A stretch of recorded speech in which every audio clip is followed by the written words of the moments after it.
वैष्णव जन तो तेने कहिए जे पीड़ पराई से का काम कौन करेगा, तो जरूर ठाकुर जी होंगे।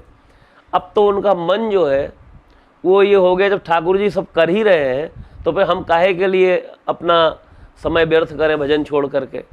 तो फिर उन्होंने और अधिक तीव्रता के साथ में अब तो घर से भागने की एक प्रकार से लगन लग गई, कब यहाँ छोड़ के चले जाएं। और फिर प्रायः वो जो है घर से दूर रहते थे। यहाँ कहीं जरा सा ही विवाद हुआ खेती किसानी और ज़मीन जायदाद का, वो कहते थे भैया तुम ही सब कुछ रख लो, हमें कुछ नहीं चाहिए।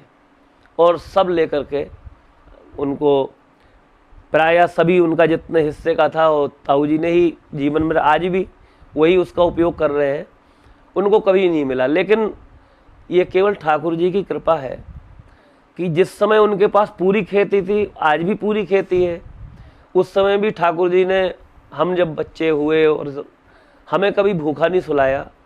जब वो लोग ज्वार खाते थे तो हमको गेहूं ठाकुर जी की कृपा से मिलता था और सब वर्ष भर मिलता था, कभी कोई कमी नहीं आती थी।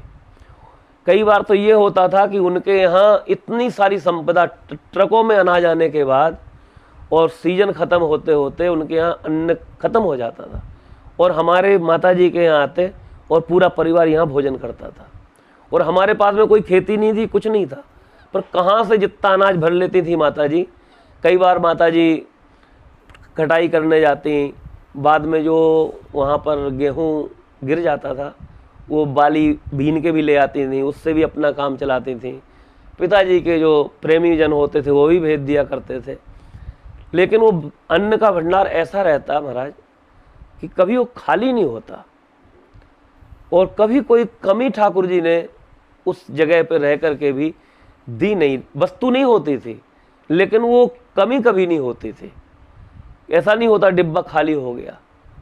इस प्रकार से पिताजी जब देखते हैं कि ठाकुर जी हमारी सब प्रकार से योगक्षेम वहन कर रहे हैं, तब उन्होंने पूरी तरह से सब ठाकुर जी को भार छोड़ कर उनका भजन प्रारंभ कर दिया।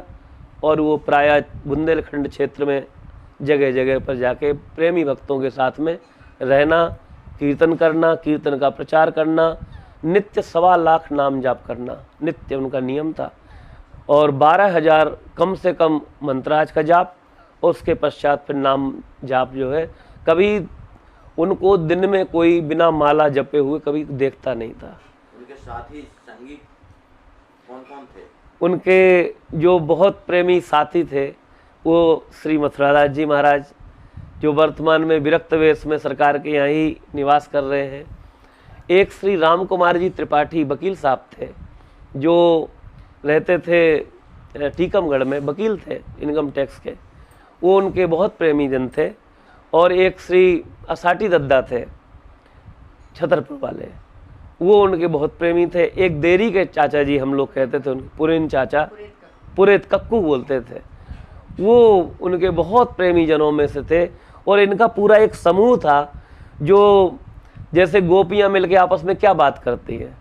बस श्री मथुरादास जी के मुखारबिंद से हमने सुना कि वो जब कोई भजन सुनते श्री गोस्वामी तुलसीदास जी का, अस्वभाव कहूँ सुने न देख्यूं, तो कहते आहा इतना ठाकुर जी का स्वभाव इतना अच्छा है भैया, बताओ हम लोग कितने दुर्भागी हैं कि उनको छोड़ करके हम लोग न जाने कहाँ कहाँ लगे हुए हैं, ऐसे हैं ठाकुर जी हमारे। और वो कहते कहते रो पड़ते थे। ठाकुर जी का कहीं नाम सुनते तो उनके पैर अपने आप थिरकने लगते थे। अगर कीर्तन चल रहा है तो बैठ सकते ही नहीं थे। उनके स्वभाव में ऐसा ठाकुर जी का था कि वो कहीं भी कीर्तन प्रारंभ हो, और कीर्तन में जरूरी नहीं है कि बहुत संगीत लयबद्ध संगीत होना चाहिए, कोई प्रेम, कोई कैसे भी भगवान का नाम कीर्तन कर रहा हो और उसमें नृत्य करने लग जाते थे।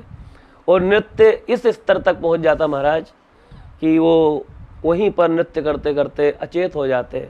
फिर भक्तजन उनको जो है पुनः जल इत्यादि उनके सींच करके पुनः उनको सचेत करते।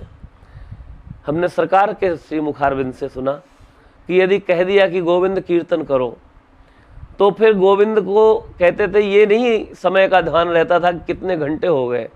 अगर हमने कह दिया गोविंद कीर्तन करो तो कई दिनों तक वो कीर्तन कर सकते थे, उनमें सामर्थ्य थी।